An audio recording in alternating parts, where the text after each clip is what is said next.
呀，做八卦已经撑死我呀！做八卦已经撑死我，不是我。It's all covered in today's China Truths.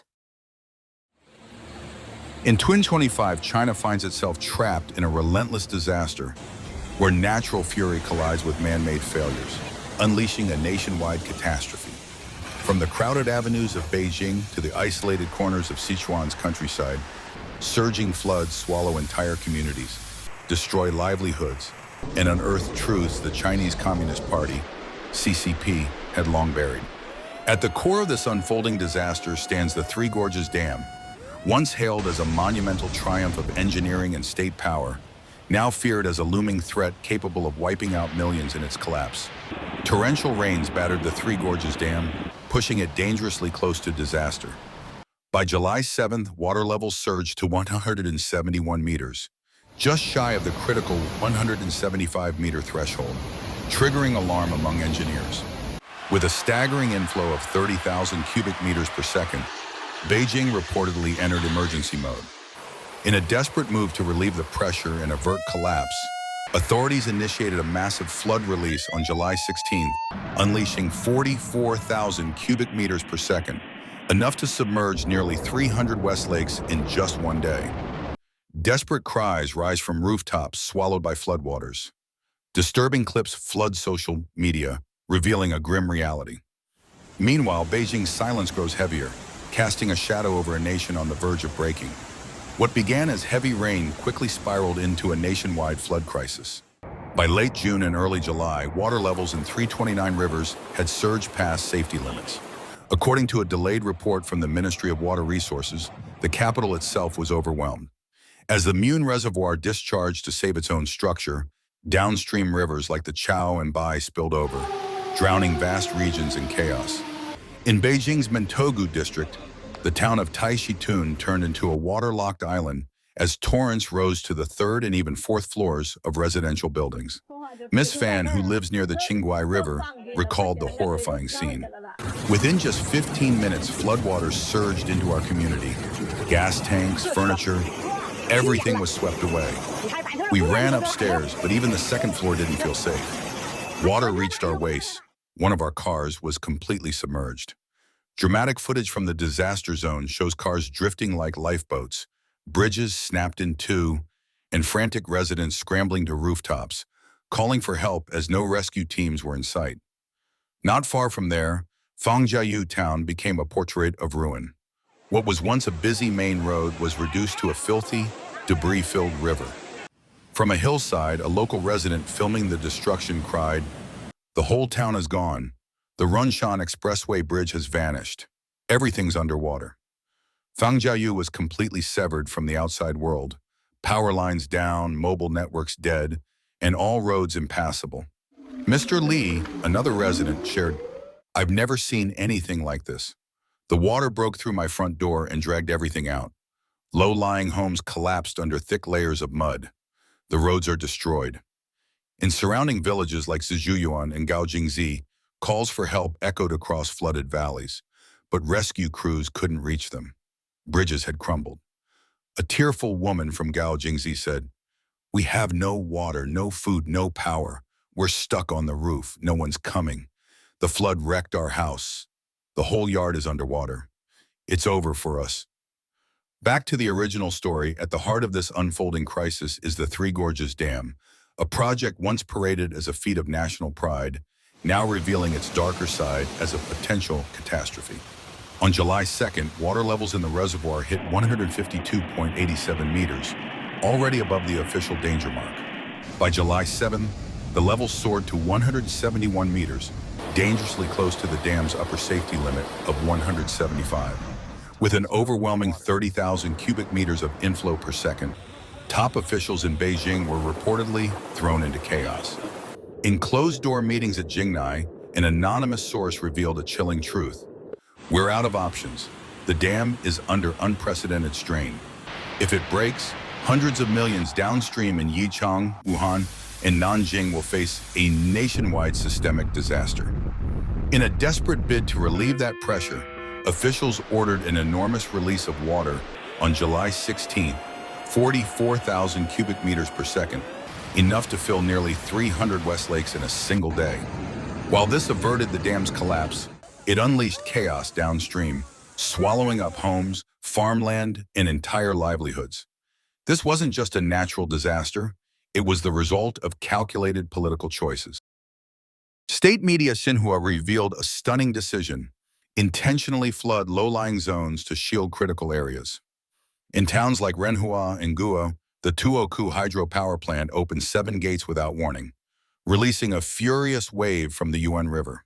The onslaught caught locals off guard. It came so fast, a survivor recounted. The roads were shredded. Our house collapsed. We barely escaped to the second floor as the water shattered our door. Everything, fridge, TV, was gone in seconds. This policy of deliberate sacrifice condemned millions to ruin. Durat Wang Ho, a hydrologist who once worked on the Three Gorges Dam, described the situation as a massive betrayal. He revealed that, against all safety protocols, authorities kept the reservoir nearly full to maximize electricity output. Water levels were supposed to be reduced to 145 meters during flood season, but that standard was ignored. The result? Emergency discharges, often carried out under the cover of night to avoid public backlash, wreaked havoc on those living below the dam. As entire villages sank beneath rising waters, the silence from Beijing grew deafening. A blogger from Mentugu cried out online, "An entire village is still stranded." Officials claim evacuation happened, but no one came. I've called the 102-345 hotline all day, no real answers. A local official admitted their desperation. "We've sent people but can't reach the rescue team. If tonight's rain is heavy, we have no plan." This mix of delays and silence left people feeling completely forsaken. One resident in Fengxiao described it bluntly. 3 days, no water, no power, no internet. We're like castaways, completely cut off, waiting for a rescue that may never come. The flooding didn't just wash away homes, it dealt a crushing blow to local economies. In Henan, the north battled relentless rain, while the south withered under scorching drought. Crops shriveled in the fields. One farmer sighed, "My corn and peanuts are gone. If there's no rain in 10 days, I'll lose dozens of acres." Even industry couldn't escape the destruction. In Xi'an, Hubei province, small shops and local factories were left in ruins. Ms. Li, who owned a traditional medicine store, broke down. "Everything I built is under the mud. How are we supposed to survive this?" With roads destroyed and vehicles swept away, entire communities were left in economic despair. The conspicuous absence of top leaders during the disaster intensified public skepticism about the CCP's competence and motives. Vice Premier Zhang Guoqing, tasked with overseeing the emergency response, made an appearance in Hubei, but instead of aiding flood-stricken regions, he focused his attention on promoting economic development. Political analyst Li Linyi commented, "Under Xi Jinping, the CCP has moved away from symbolic gestures. The era of high-ranking officials showing up to comfort victims is over. Now, the priority is controlling the message, not managing the crisis." In Xi'an, state media proudly claimed that 18,000 people had been safely evacuated with 0 casualties. But on the ground, residents told a different story. A couple had died after being electrocuted in floodwaters. Others suffered serious injuries. Locals accused authorities of hiding the truth. The actual number of deaths remains undisclosed, and this information blackout has only fueled public outrage. Yet the most terrifying threat isn't just the floods themselves, but the looming danger of the Three Gorges Dam. The reservoir now holds 39.3 billion cubic meters of water, and since it was first filled, seismic activity in the region has increased by a staggering 30 times. Even the government has admitted that the dam has undergone minor shifts in its structure, raising alarms about its long-term integrity. One engineer offered a chilling assessment. A strong earthquake or a massive landslide could trigger a disaster of unimaginable scale. We're living on the edge, and no one knows when that edge will collapse. If the dam fails, the fallout won't just be physical. It will strike at the heart of the regime's credibility. Michael Allen, a researcher with the Hoover Institution, echoed this sentiment, warning that a collapse of the dam would be a devastating blow to the Chinese Communist Party's image. The regime has long treated the dam as a symbol of its strength and technological might. Should it fail, the foundation of that narrative, its promise of competence and control, would crumble instantly. Throughout July, floods swept across China with alarming ferocity, from Henan's plains to the hills of Guizhou, from the streets of Beijing to the industrial zones of Guangdong. In Hubei, torrents swallowed entire townships. In Hunan, farmlands vanished underwater. Northern cities faced urban deluges, while southern provinces battled rivers that turned highways into lakes. This wasn't just nature's wrath, it was a disaster compounded by human hands.